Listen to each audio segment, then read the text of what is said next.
Hello, everybody. I'm Brian Levine, and welcome to the Gould Standard, a podcast brought to you by the Glenn Gould Foundation, currently celebrating our 40th anniversary year. And we're here once again, bringing you conversations with some of the most remarkable people from all across the world of the arts. If your life just wouldn't be complete without music, painting, sculpture, film, theater, poetry, and photography, then, friends, you have come to the right place. But first, while you're stopping by under our festively flickering neon piano sign, please do take a moment to press like, share, and subscribe. Kindly leave your comments, pose your questions, and be part of our community of friends and supporters. We also invite you to pay us a visit at our website, glenngould.ca. And when you're there and find yourself seized by the impulse to click that ever-present donate button, well, we'd be proud and honored to have you as a supporter. We are a registered Canadian charity, and we rely on the support of friends like you. Now, today, we have a very, very special program for you. We will not only be speaking with a truly wonderful painter, but also with her family. Our guest is artist Cornelia Foss, whose career as a painter spans almost 70 years. She is acclaimed for her portraits, landscapes, and garden paintings, which prompted one reviewer to write, "For me, Cornelia Foss has always been special. It starts in the heart. She has some kind of tremendous faith in her work, or about herself, because whatever that spirit is, it travels in the veins and out of her hands, hands that apply the brushstrokes to her paintings, and something is translated, something happy and peaceful that conveys understanding." Now, Cornelia was married for 58 years to one of America's most brilliant and original composers and conductors, Lukas Foss, whose compositional output spanned the worlds of opera, symphonic works, chamber, and solo instrumental repertoire. So Cornelia's life has been immersed in the arts, intersecting between the visual arts and music. And yes, for those of you who know about our namesake, there is a connection between Cornelia and the Glenn Gould Foundation, because for 4.5 years, Cornelia was in a loving relationship with Glenn Gould, which resulted in Cornelia and her 2 children relocating to Toronto, Canada. We'll get to that a little later. Also joining us are Cornelia's daughter, Eliza Foss, an accomplished actor from stage, screen, television, and voice work, who has recorded more than 150 audiobooks, and her son, Christopher Foss. Christopher is a documentary filmmaker.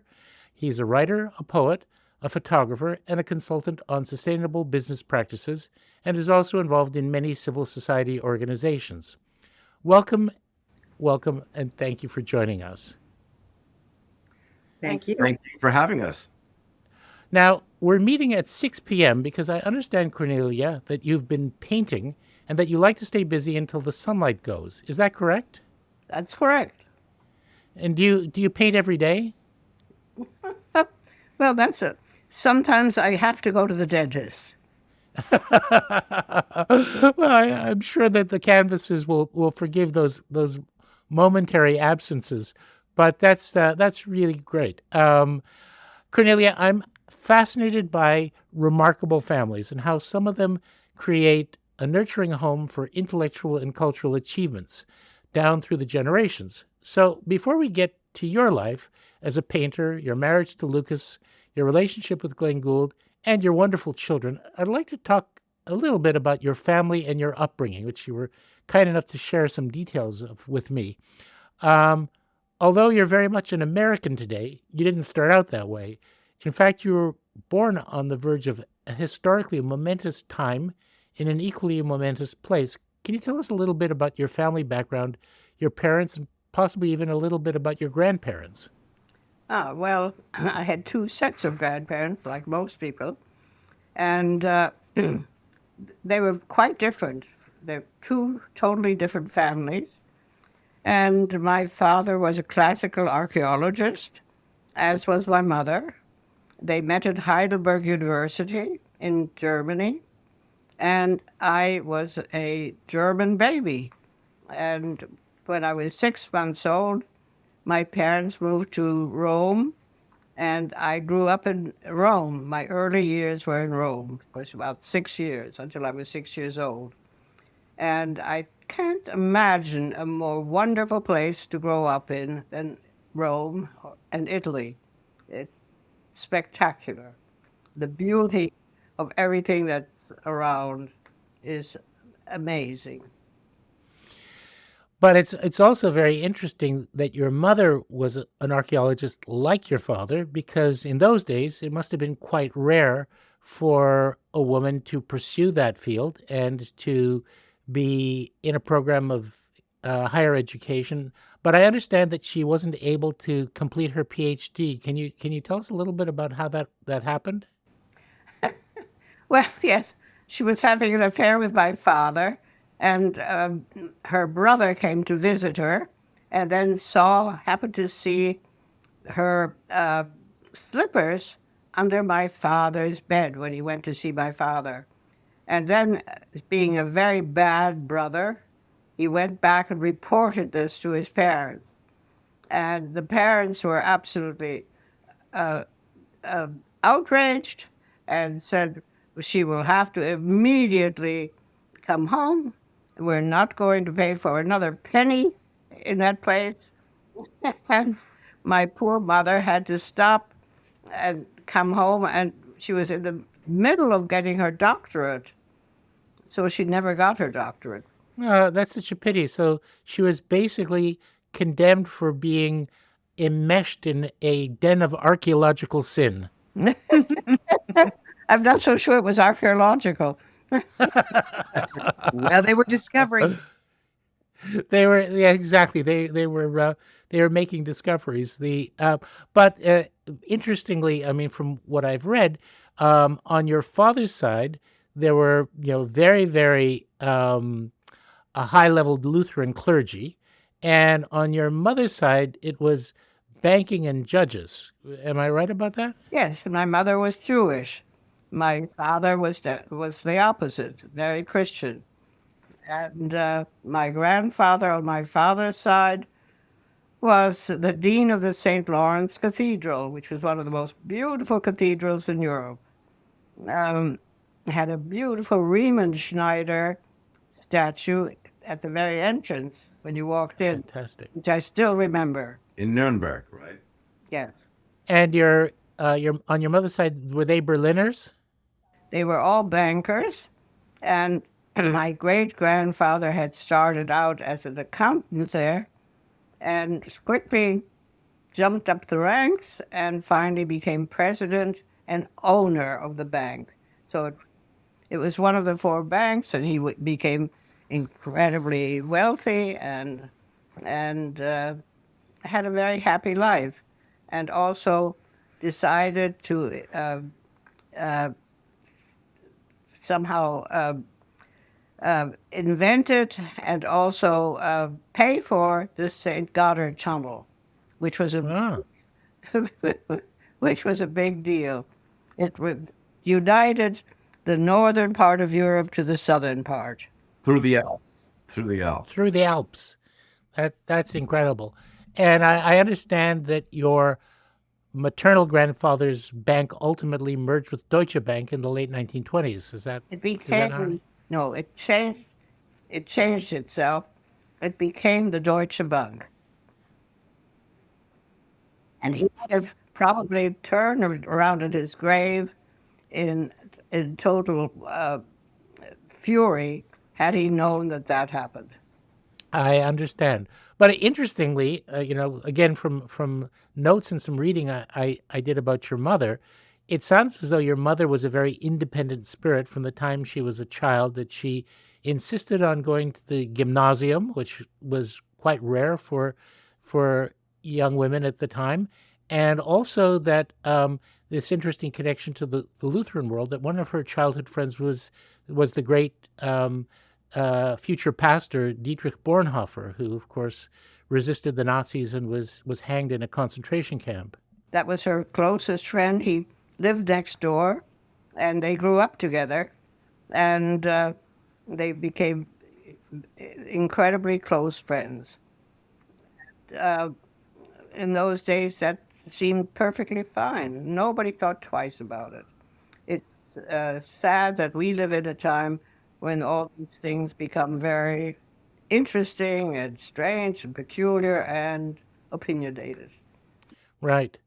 But also, interesting that she was filled with the spirit to, look for learning and knowledge, and that I read somewhere that actually when she was 18 years old, she went on a trip to Egypt. Yes. When her father said to her, well, when you become 18, you could wish for absolutely anything you want. He adored her. She was his favorite daughter. And I think he had 5. At any rate, when she was 18, he said to her, all right, have you thought about what you want? And she said, yes, I'd like a trip to Egypt. So he got 2 of the servants, his most trusted people, to accompany her, and off she went to Egypt. And we have a photograph of her sitting on a camel and looking very proud. I'd love to see that. That's great, because that would have been around the time of the great Egyptological discoveries, like the Tutankhamun tomb, which was in the early 1920s. By the way, quite a few women took part in all those things. It's interesting. Women were much more likely to be educated and adventurous in those days than they are now. Interesting. Well, so your parents got married, and even though your mother didn't complete her doctorate, she still was very much involved with the world of archaeology, working with your father, if I'm not mistaken. And they were married, and you were born in the early 1930s and grew up, as you said, in Rome. Now, what were your recollections? I think you stayed in Rome until you were, what, 6 or 7 years old? Yes. Well, my recollections are that one of the most beautiful houses in Rome that we were living in, and it had a fantastic fountain at the entrance I loved, but also in the basement where the kitchen was, there was a frog living in the drain, and I loved that frog. We had long conversations. First time here. But also, I wanted to say, it was not just my mother who had an independent spirit, but also my grandmother, her mother. Well, she was she was the first woman to ride stride saddle, because she did not want to ride side saddle. And of course, they had lots of horses, and she was a very good rider. And she was in a show when the horse didn't quite make it over the, whatever it's called, and fell. And of course, the upsetting thing was that the horse fell on my grandmother. So my grandmother had a broken hip, but the horse was fine and got up. And my grandmother got back up on the horse and finished the course. Oh, wow. With a broken hip. Yeah. She was quite something. That's amazing. What a remarkable family. I also discovered something very interesting about your father. It's a sort of a connection, which is that apparently his main professor and mentor was a very famous archaeologist named Ludwig Curtius. That's right. And when I read about Curtius, what I discovered, because this takes us back into connections to the world of music, that earlier in his life he had been a private tutor to the man who later became, or a boy at the time, the celebrated conductor of the Berlin Philharmonic, Wilhelm Furtwängler. Really? Oh, I Yes. didn't know that. Yes. So You really done your homework. well, but it's interesting because these sort of crisscrossing threads of music and visual art and history seem to be sort of, baked into the cake of your life. Astonishing. Well, of course, all the wealthy families in Europe taught their children, or had their children taught music, gave them music lessons. Mm-hmm. Either played the piano, the violin, all sorts of things. And that was absolutely normal in Right. all these families. Right. Mendelssohn is a very good example. Exactly. Now, I'm sure that, being in Italy between the ages of 2 and 6, you probably weren't aware too much of what was going on socially or politically around you, but that was the sort of the height of the fascist era. Were you aware at all that there were, strange things going on with strange people marching in the streets and that sort of thing? Well, it wasn't exactly the height. It was the beginning, because I was there quite early. And yes, I was aware of the fact that suddenly I've written a memoir, which has not been published yet. I hope it will be one day. And I remember seeing these enormous army of young boys marching up the street. Suddenly everybody had to stop. The music started, and there they were.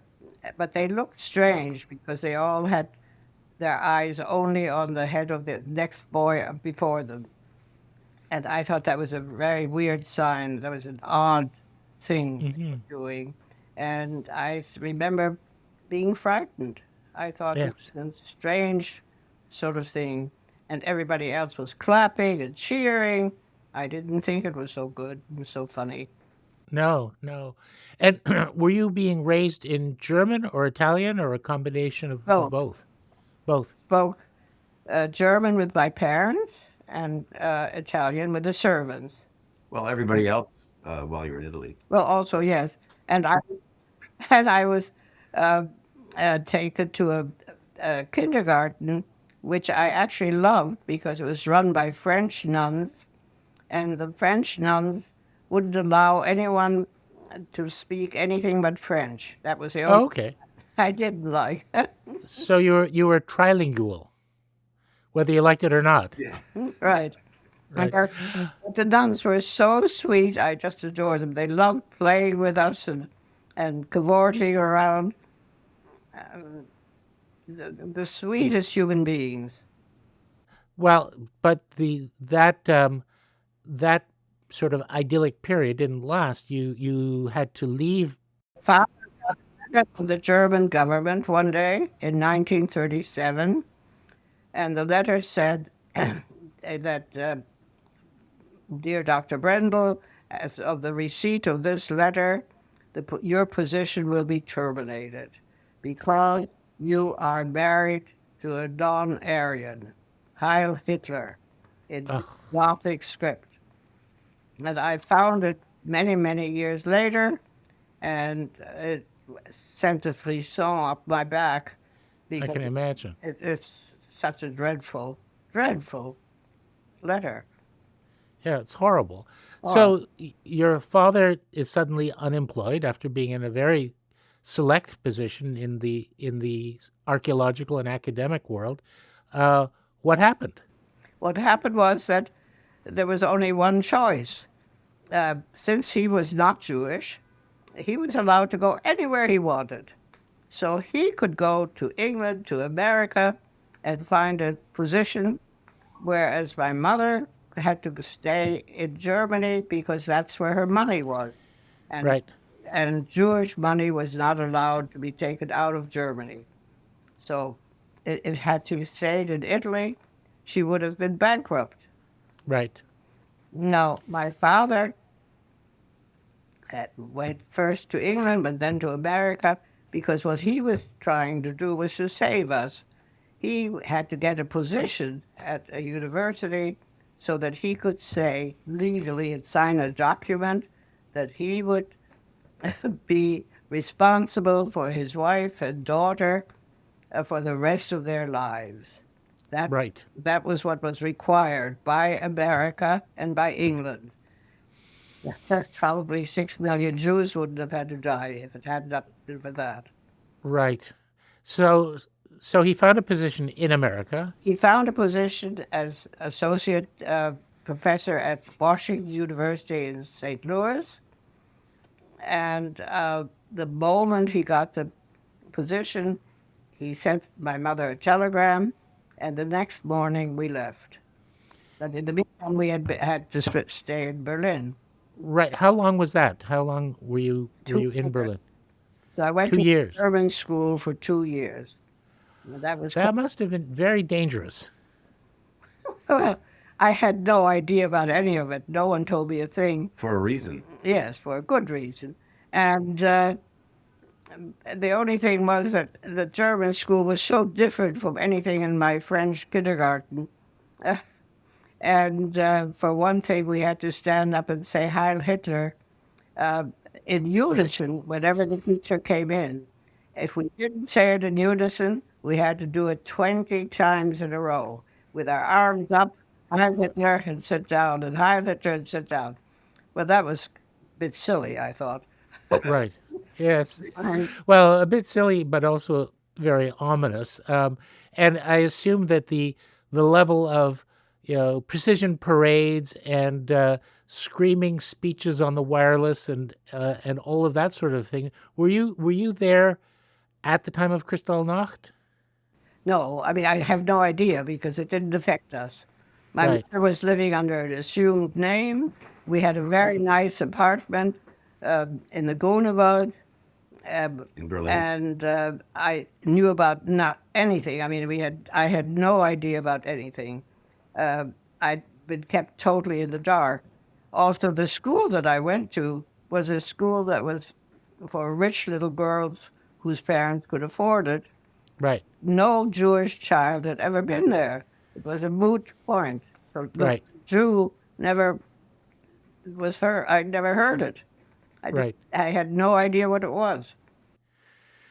So you were a Brendel, but not a Weigert while you were there. No, I was a Weigert. Yeah.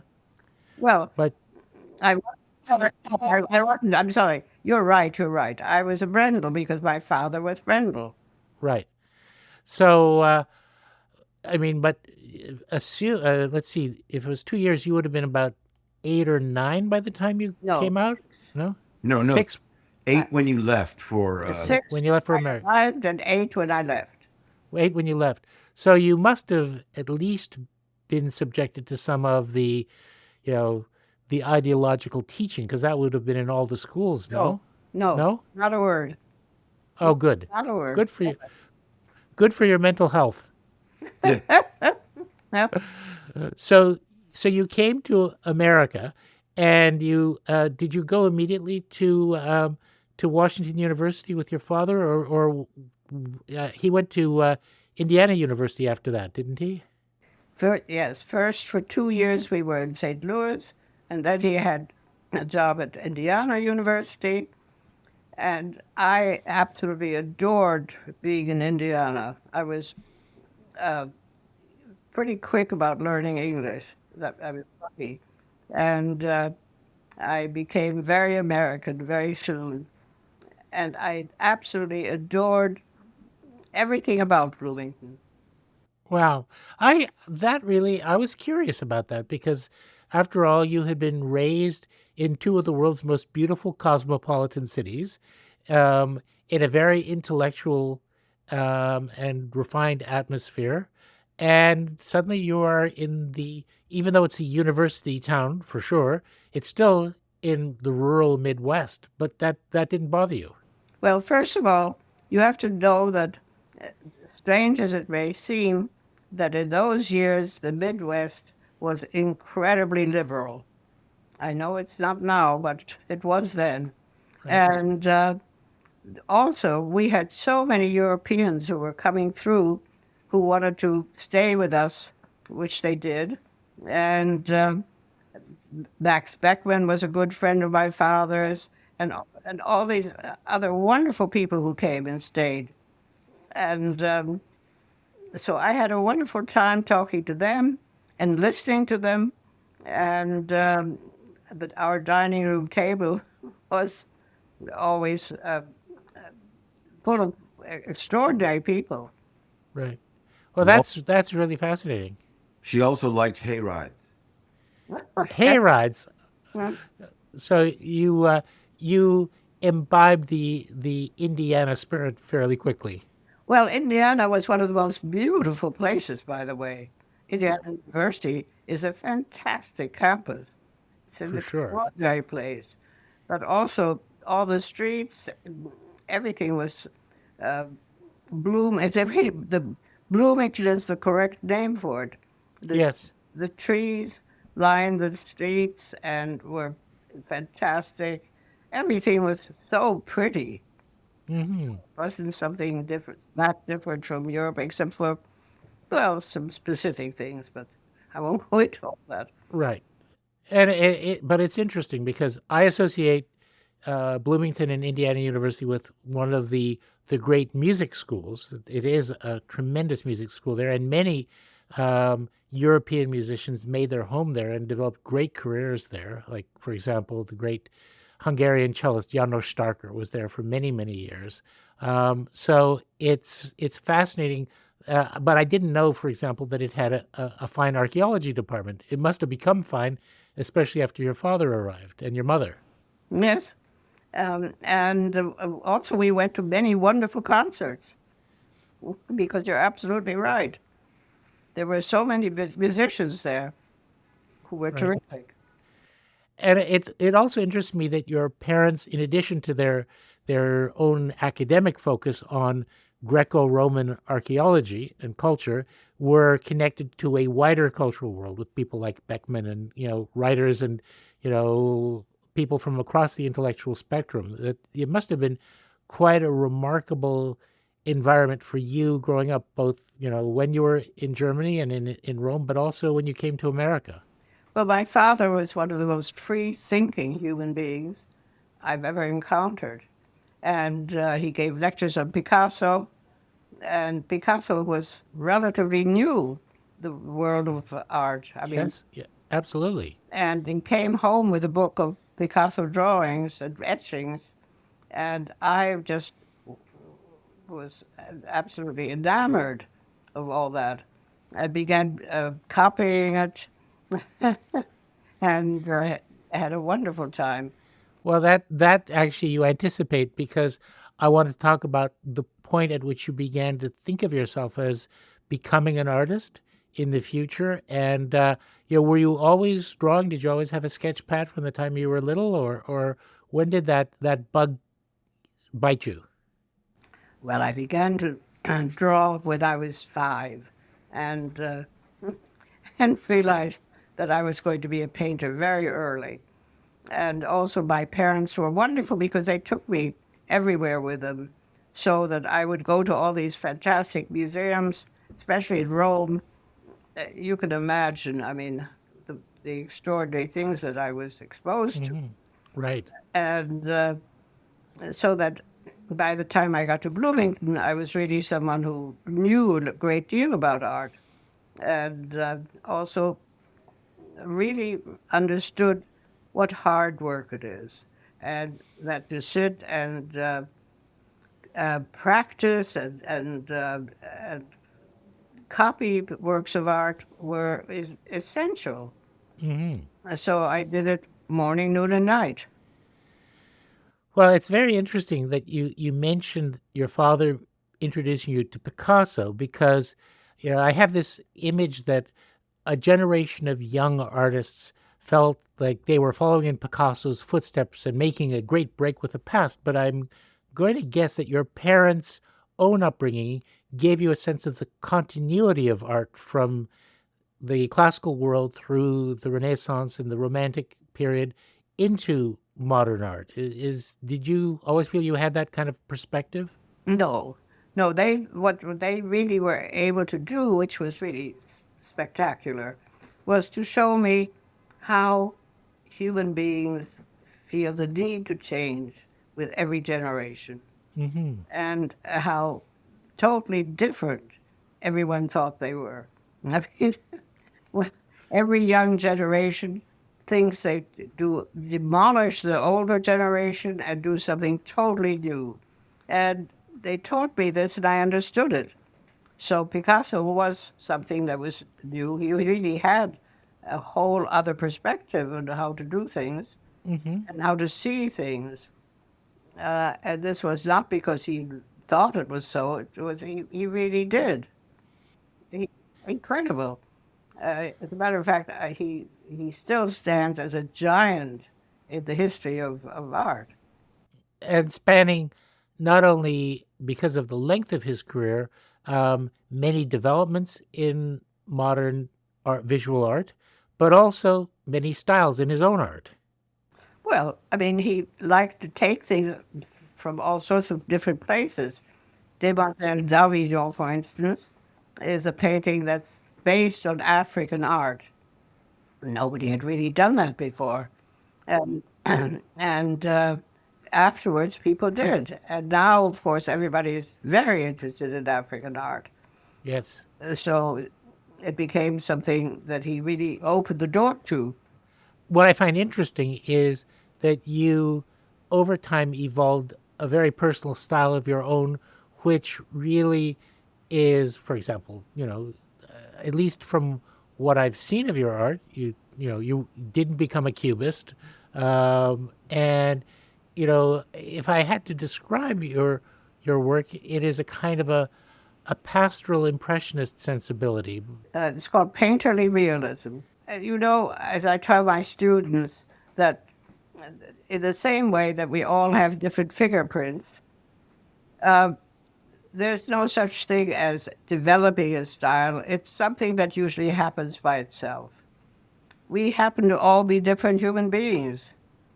And as we evolve, we obviously are going to do things that are our own. Right. By the way, painterly realism is, I think, a wonderful way of expressing, and mine was probably, not accurate, but were you, did you receive encouragement as you began to find your own visual voice? Very much so, yes. First, my teachers at the school in Indiana told me that they realized that I was going to be a painter. And they gave me permission to go and take courses at the university 3 times a week for 3 hours each day. And my father was furious, actually, because he thought that scholarship has to come first. And finally, I was able to convince him that I really wanted to do this.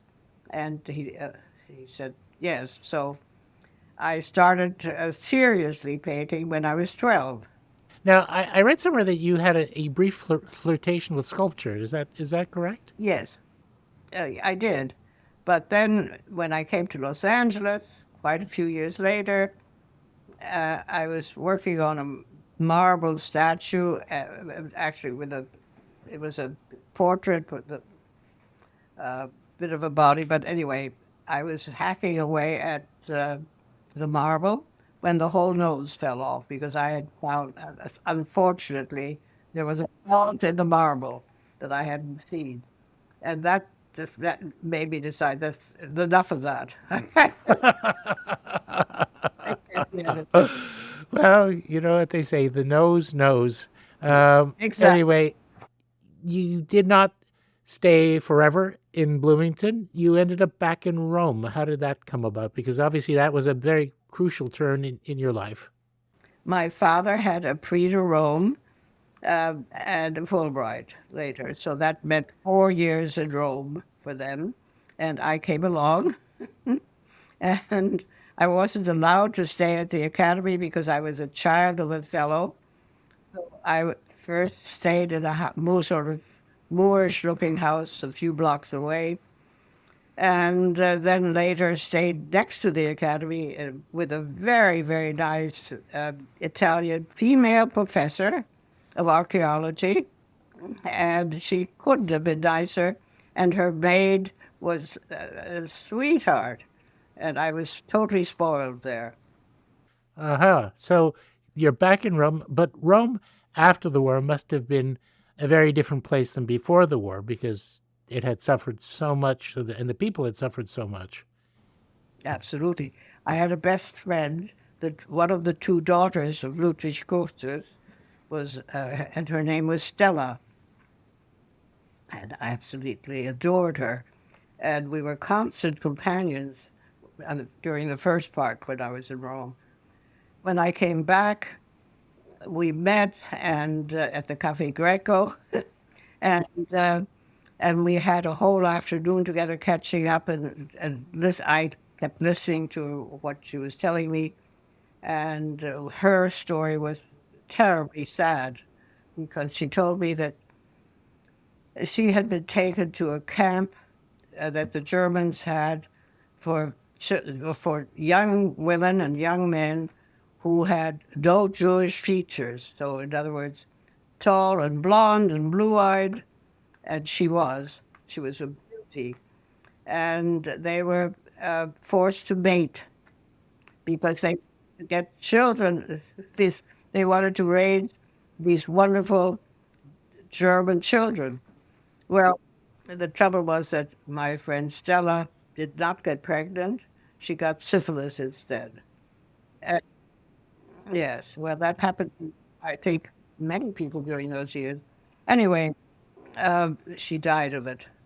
Oh no, that's horrible. Yeah, that program I think was called the Lebensborn program, and it was one of the unspeakable among the many unspeakable things of the era.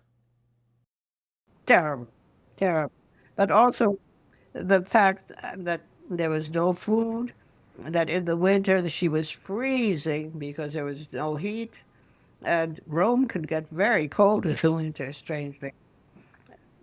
Also, then we had gone back to London also, and we saw many friends in London, and all these people were living in abject poverty, and some of them in ruins of houses that just had one room left.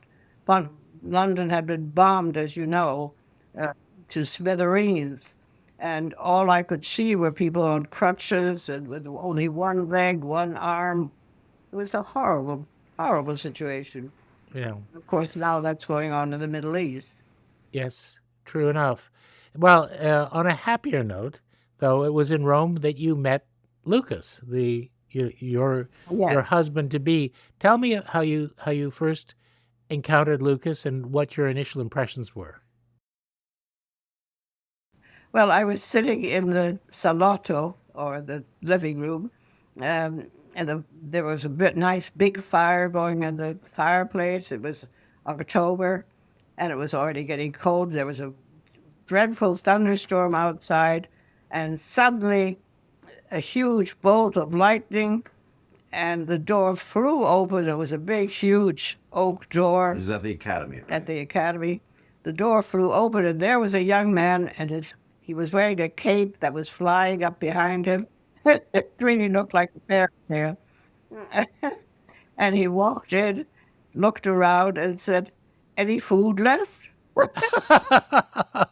Well, except for that opening line, it sounds very Byron-like, actually. But Well, I instantly, I mean, it was a food, what do you call it? Food. Yes, exactly. Anyway, uh, and it took about a year before we actually got together and fell in love, and then finally secretly got married because I was secretly. only 19, which was dreadful, and I knew my parents would not approve. Aside from the fact that he was young and good looking and brilliant, and also had a not dissimilar background, he was born Fuchs, not Foss, and his family also had to flee Germany because they were Jewish. But what were the things that made you fall in love with Lukas? Well, first of all, let me just tell you that even though he was born Fuchs, his father decided that it would not be a good idea to have that name in America by some silly friend of his. At any rate, he decided to change his name to Foss. And Lukas was furious about it and said, "No, no, no, I refuse to do that. I'm going to keep my name." And his father said, "Well, you can't, because your brother is going to be called Foss, and you can't have a different name from your brother." So, so Lukas had to take the name Foss, which he hated. What's odd is that Fuchs in German means fox. Yes, I would become Fox. It would have been nice. Well, but you, aside from the fact that you had studied the piano, it was part of the upbringing of a young lady of the upper classes, well educated and well brought up. your background wasn't primarily musical, and his was. Was that something that particularly appealed to you, that he wasn't from the same discipline as you, and that he... No, I loved him because he was such an extraordinary human being. He was so amazingly intelligent, had such extraordinary ideas about things. I admired him, respected him, and thought he was just incredible. He was. He was a lot of fun. And He was fun, yes. and his gift as a pianist wasn't exactly a turn-off. And I understand you were married at the Campidoglio? Yes, secretly. Secretly. So when your parents found out, what did they say? Well, nobody thought it was peculiar. It was perfectly normal. I mean, don't forget, the American Academy in Rome is full of artists and scholars, which means that these are all people who have learned how to think outside the box, so to speak. Nothing really surprises them. And you resettled in America. Where were you at first? I've seen a photograph, a really beautiful photograph of you and Lukas at Tanglewood, and you're turning the page of a rather moth-eaten looking upright piano, and then facing that piano is another equally moth-eaten looking piano with Leonard Bernstein playing, and I'm guessing it's Felicia turning the pages for him. So that must have been fairly soon after you returned to America. Actually, no? that's a sort of well-known photograph, and what it doesn't show is that there was a big audience out in front that we were playing. I mean, that they were playing for, and that we were helping with, because they suddenly said, "We don't have any page turners. This is terrible. Come on, you have to turn the paper for us." Well, neither Felicia nor I knew how to read music, so that was a problem, and we were totally terrified. And I don't know if you can see it in our faces, but we were, and our husbands had to Right.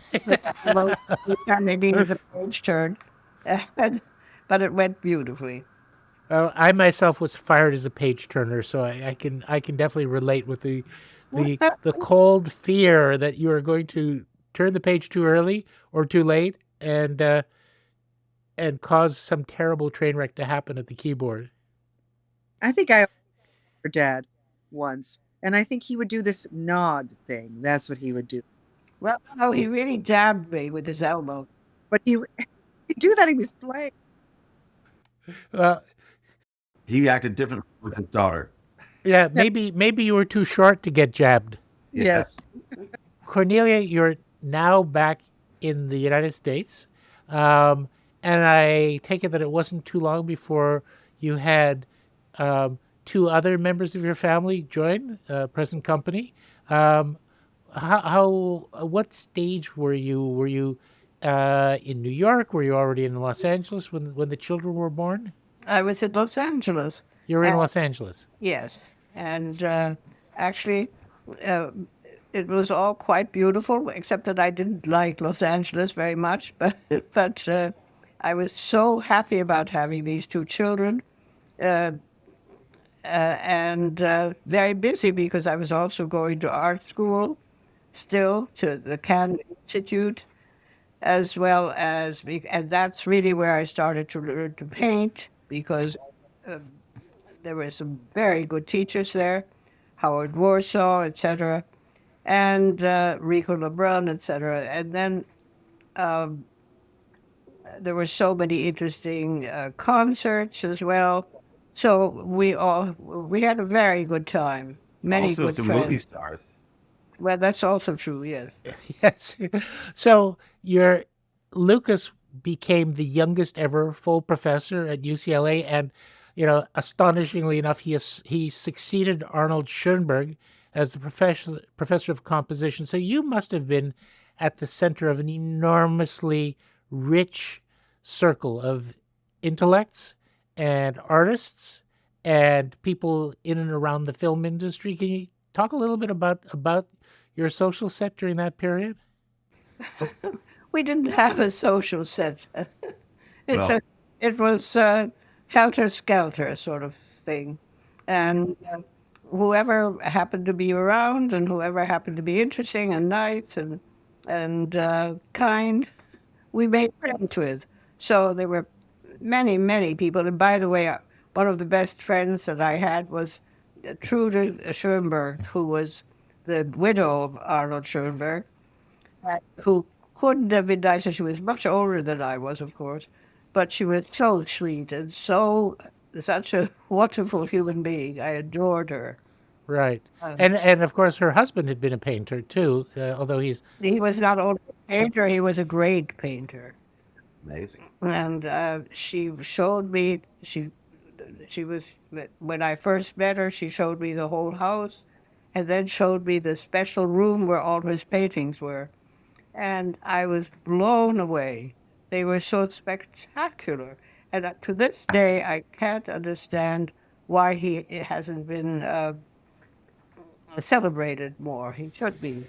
he absolutely should be. I mean, as an expressionist, I mean, some of his self portraits are deep, yeah, incredible, and in some cases, very powerful and slightly disturbing at times. Slightly what? Disturbing, I find their intensity. But I'm not so easily disturbed.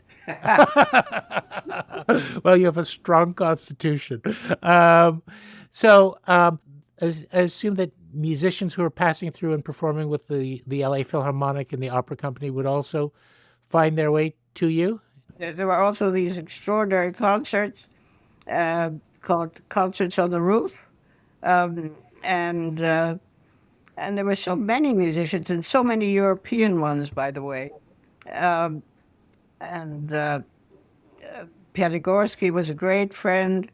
And of course, yes, we had dinner with Stravinsky and his wife Vera I think it was Friday or Thursday, I can't remember. And either it was at their house or at our house. And we saw them every single week. And we were very good friends. Oh, that's wonderful. I mean, I sometimes get the impression that he was very funny, but also could be very austere. Is that a correct impression? Well, he was a serious person. He was Yes. an extremely serious person. But austere, no. He was. I was laughing because I'm remembering that he used to have a little silver flask, and he would sort of get me to come over and say, Cornelia, stand in front of me, please. And I'd stand in front of him, and then he would have a sip of his flask so that Vera wouldn't see him because she would get too upset. That's very funny.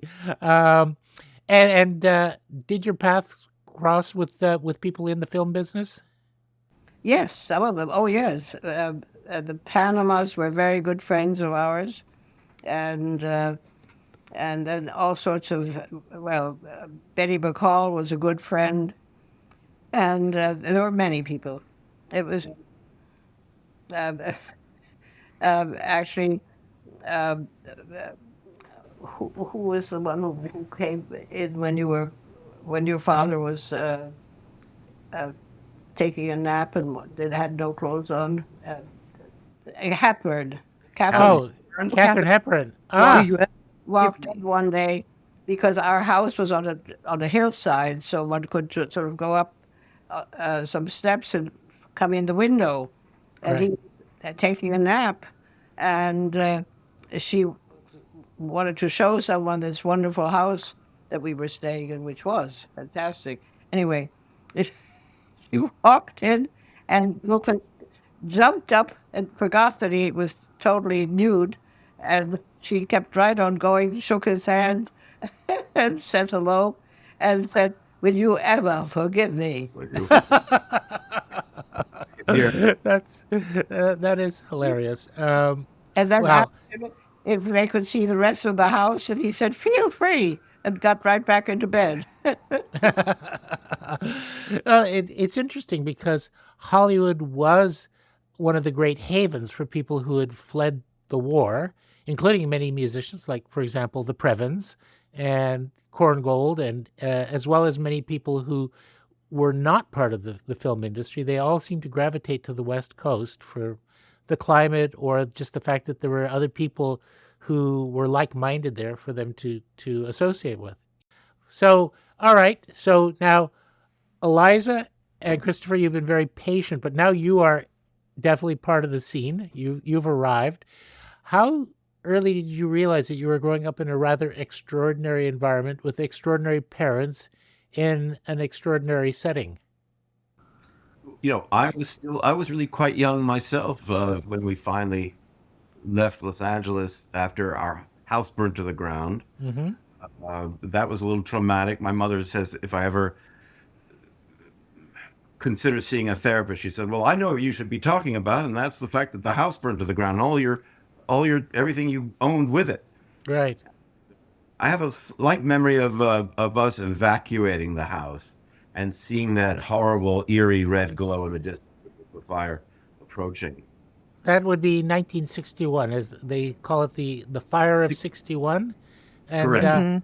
and I understand, Cornelia, that you were preparing for a show, that you'd already had a show or two, but there was a big one coming up, and all of your work was in the house, and all of it was destroyed. Well, it was very strange because the head of the art department at UCLA called me up and told me that they were starting a gallery that was going to be part of UCLA, and that they wanted the first show to be mine, which was a big honor. I was very happy about it. Then he called me back about 3 weeks later and said, "Cornelia, I'm so sorry, but we've just found out that the people who are going to be running the gallery are drug dealers. So I'm herewith asking you to take all your paintings back from the gallery as fast as you can, because we can't be responsible, and we're pulling out as well." So I took all the paintings, I got a truck and got all the paintings back to our house. The next morning, I woke up and the air was very strange and still, and I suddenly saw this red glow. And, well, the rest is history. Well, Mom, why don't you talk about how the one thing you saved? No, well, I tried to save my husband's music, but it was hard to find because it was sort of scattered. Mm-hmm. I did finally get some of it, and Yeah. that evening he came back. He was away. He was in New York, as a matter of fact, because Lenny was just conducting his time cycle at the time, and with the New York Philharmonic. Mm-hmm. So he came back and heard the news on the radio, on the speaker in the plane, that Los Angeles was on fire. And came back and went with a friend to see if our house was still standing, found out that it wasn't. And I mean, it was so incredibly sweet. But then I told him that I had saved his music, and he said, "Oh, darn, I was hoping that it would go up in flames." Oh, dear. This was a composition he was working on. I didn't like it.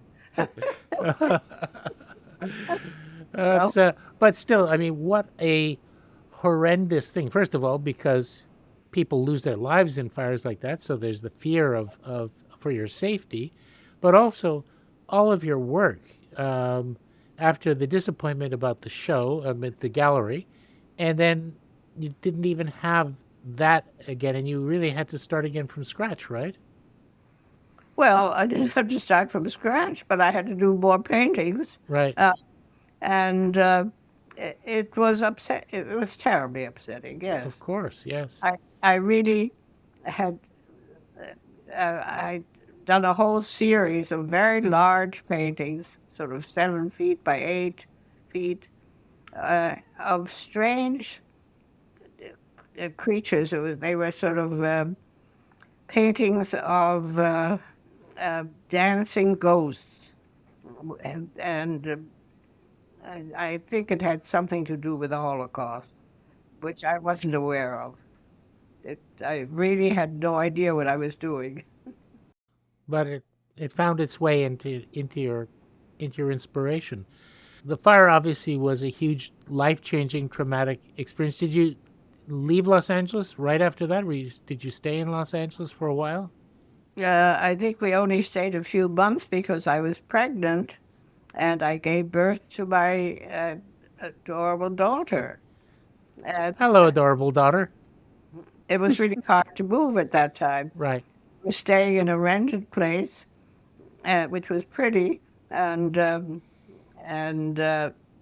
finally, when she was born, after about 6 months,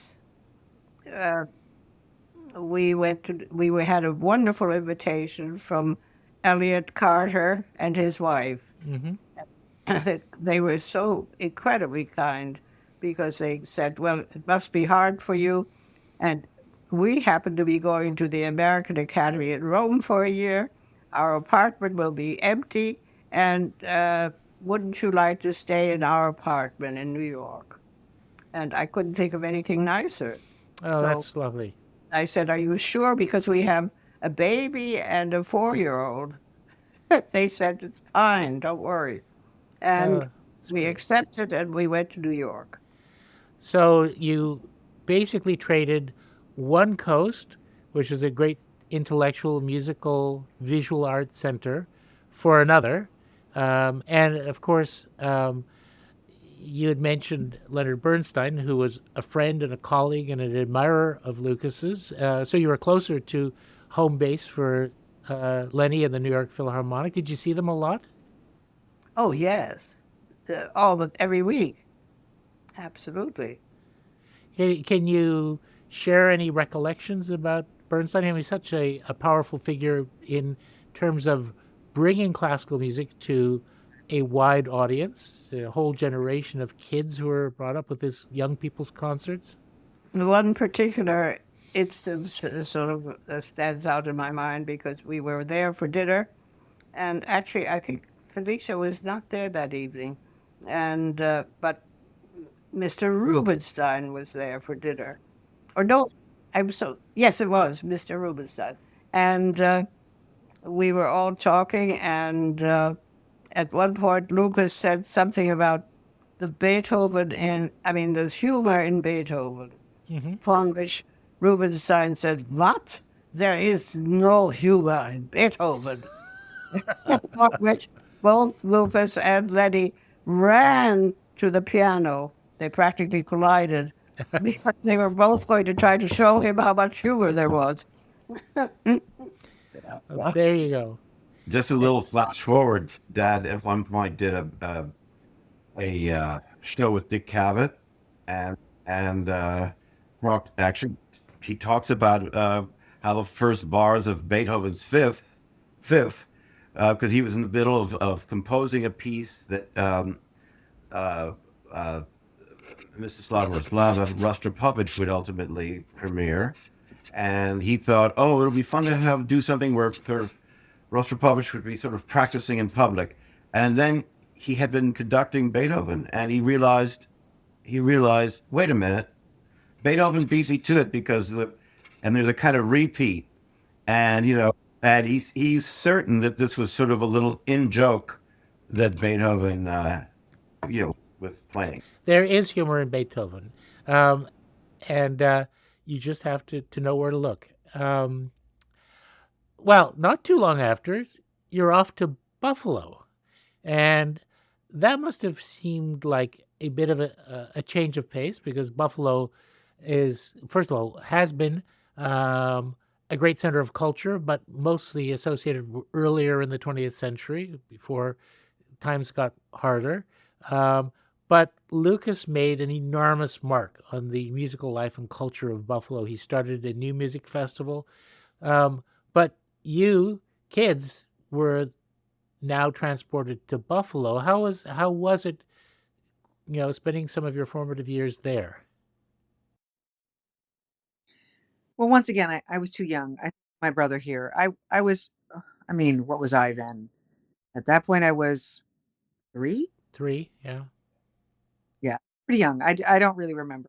I remember sitting maybe in the front row and looking up at my father adoringly. But yeah, and then we left for Toronto when I was about 6. Well, yes, and that brings us to Toronto and Glenn Gould. So, Cornelia, first of all, when did you first meet Glenn Gould?